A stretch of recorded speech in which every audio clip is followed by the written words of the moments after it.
Hello friends, you are welcome to my channel study with Aarti Gupta.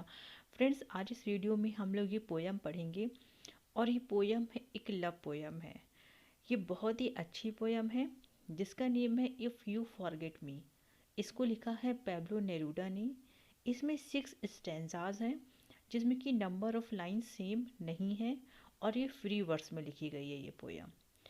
Friends, इस poem में एक lover अपनी beloved को 2 चॉइसेस देता है और बोलता है कि या तो तुम मुझे हमेशा के लिए छोड़ दो या फिर तुम हमेशा के लिए मेरे पास आ जाओ।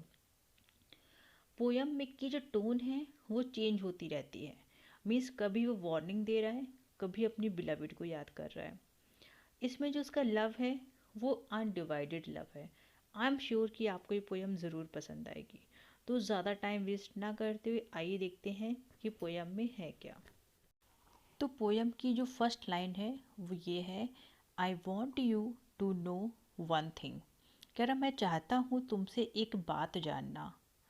क्या बात जानना? यू नो, तुम जानती हो, हाउ दिस इज़, कि ये सारी चीज़ें कैसी हैं और क्या हैं।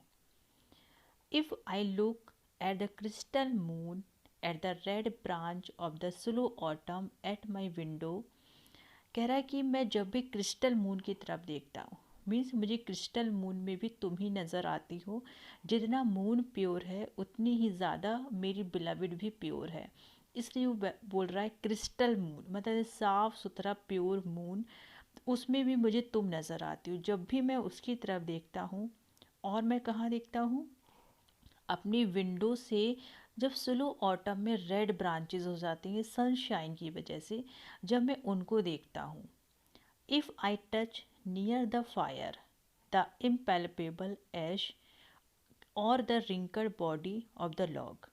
कह रहा जब भी फायर के पास जो ऐश बच जाती है, मीन्स जो राख बच जाती है जिसको छूना बहुत ही ज़्यादा मुश्किल होता है, जब मैं उसको टच करता हूँ, या फिर मैं लॉग मतलब होता है लकड़ी का गट्ठा, जब भी मैं वो जली हुई लकड़ियों की बॉडी को टच करता हूँ।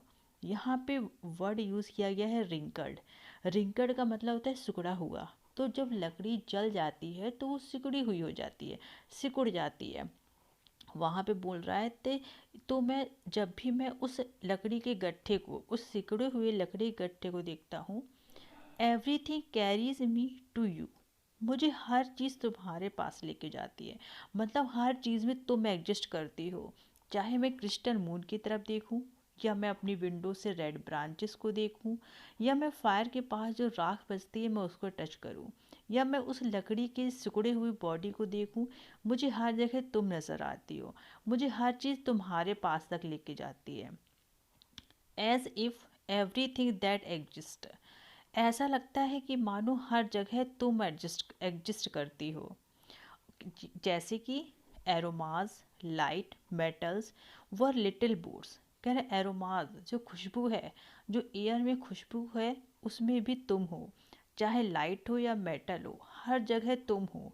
और मैं ये चाहता हूँ कि काश ये जो एरोमाज हैं, लाइट है और मेटल्स है, ये लिटिल बोट में चेंज हो जाए और मैं उसमें सेल करके toward those isles of yours that wait for मी।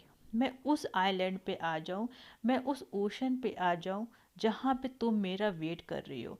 ये जो लाइट मेटल एरोमाज है ये एक लिटिल बोट में चेंज हो जाए और उसमें सेल करके मैं उस जगह आ जाऊँ जहाँ पे तुम रहती हो। और यहाँ पे ये स्ट्रेंजा ख़त्म होता है। नेक्स्ट लाइन है, वेल। कह रहा ठीक है, हर जगह तुम एडजस्ट करती हो, इट्स ओके, वेल नाउ। अब ये बात है कि if little bye little you stop loving me, I shell stop loving you little bye little.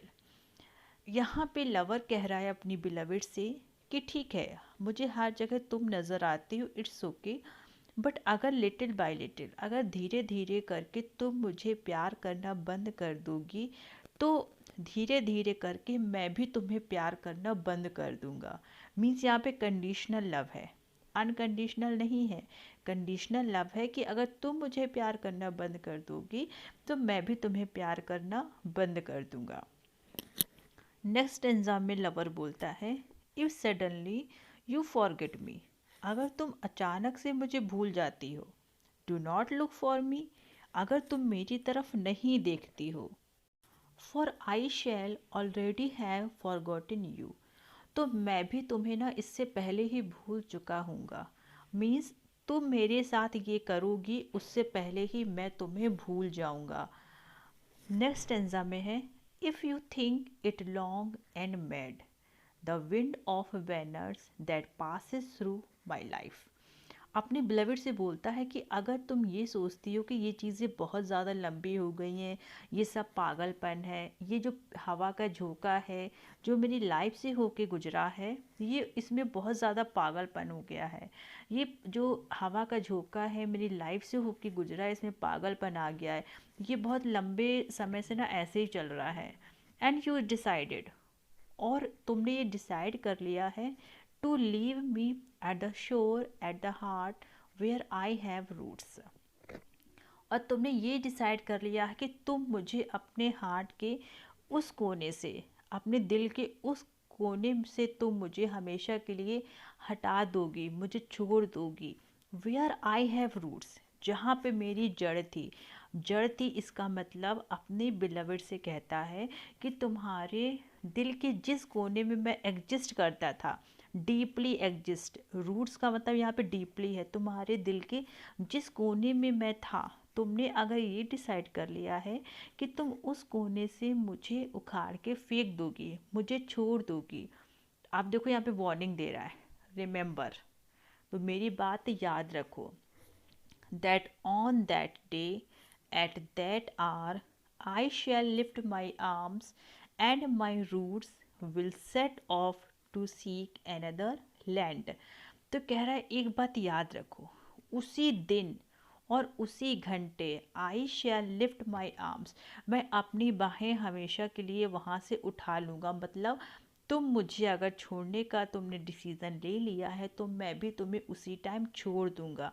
And my roots मतलब तुम्हारे दिल में जहाँ मैं एग्जिस्ट करता था, मैं वहाँ से हमेशा के लिए दूसरे आइलैंड को, दूसरी लैंड को ढूंढने के लिए मैं वहाँ से सेट ऑफ कर जाऊँगा, निकल जाऊँगा। मतलब तुम मुझे अगर वहाँ से अपने दिल से निकाल के फेंकोगी तो मैं भी तुमको ना हमेशा के लिए छोड़ दूँगा और अपने दिल से मैं भी तुम्हें निकाल दूँगा। अब नेक्स्ट एंड लास्ट सेंजा में पोइट बोलता है, बट, अब वो देखो कह रहा है, अभी ऊपर वार्निंग दे रहा था, अब कह रहा है कि बट, लेकिन, if each day, each hour you feel that you are destined for me with implacable sweetness, अगर जिस दिन और जिस घंटे अगर तुमको ये फील हो दैट कि you are destined for me, कि तुम मेरे लिए ही बनी हो, विद इम्पैलिकेबल स्वीटनेस। इम्पैलिकेबल का मतलब होता है कि किसी के अपोज जागना, डिटरमाइन कर लेना कि मुझे इसके अपोज जाना है। तुम स्वीटनेस के साथ अगर तुम सबको अपोज करने के लिए तैयार हो और अगर तुमको ये लगता है कि तुम मेरे लिए बनी हो। If each day a flower climbs up to your lips to seek me, इस टू लाइंस का मतलब यहाँ पे ये है, each day a flower, flower की कंपेयर कर रहा है अपने लव से। तुम्हारे लिप्स पे अगर मेरा नाम आए और तुम मुझे ढूंढने की कोशिश करो, सीक मी, सीक का मतलब ढूंढना, मी मतलब मुझे, तुम मुझे ढूंढने की कोशिश करो, मतलब तुम्हारे लिप्स पे मेरा नाम आए। Ah my love, ah my own, in me all that fire is repeated. तो कह रही, अरे मेरा प्यार, तुम तो मेरी हो, इन इन मी, मेरे अंदर, all that fire is repeated, means वो फायर मेरे अंदर फिर से रिपीट हो जाएगी। मतलब मैं तुम्हें जैसे प्यार करता था वैसे ही प्यार करता रहूँगा। इन मी, मेरे अंदर, नथिंग इज़ एक्सटिंग्विश्ड और फॉरगॉटन, मेरे अंदर कुछ भी ऐसा नहीं होगा कि जो पहले बुझ गया हो या मैं कुछ भूल गया हूँ। मतलब मैं तुम्हारे साथ पहले जैसा ही हो जाऊँगा, मेरे मन में कोई भी मलाल नहीं होगा कि कभी हम लोगों के बीच में कुछ भी हुआ था। आगे लवर बोलता है, my love feeds on your love beloved, कह रहा कि मेरा लव तुम्हारे लिए ही होगा मेरी beloved, as and as long as you live it will be in your arm. कह रहे और ये हमेशा वैसा ही रहेगा जैसे ये था। यू लिव इट, जैसे तुम मेरी बाहों में रहती थी वैसी ही इट विल बी, हमेशा रहोगी। एंड इन योर आर्म्स, और तुम्हारी बाहों में, विदाउट लीविंग माइंड, बिना मुझे छोड़े हुए मैं तुम्हारी बाहों में रहना चाहूँगा। इट मीन्स दैट कि मैं तुम्हारी बाहों में ही मरना चाहूँगा, मैं तुम्हें अकेले छोड़ना नहीं चाहूँगा। तो फ्रेंड्स आपने देखा इसमें कि किस तरीके से टोन चेंज हो रही है। आप ये भी कह सकते हो कि ये जो पोयम है ये एक ड्रामेटिक मोनोलॉग का एग्जाम्पल हो सकता है, क्योंकि इसमें एक सिंगल वॉइस है, सिर्फ लवर की वॉइस है। इसमें बिलविड की वॉइस कहीं से भी देखने के लिए नहीं मिलती है। तो फ्रेंड्स आई एम श्योर कि पोयम आपको क्लियर हो गई होगी। तो फ्रेंड्स आज की वीडियो में बस इतना ही। Thank you so much.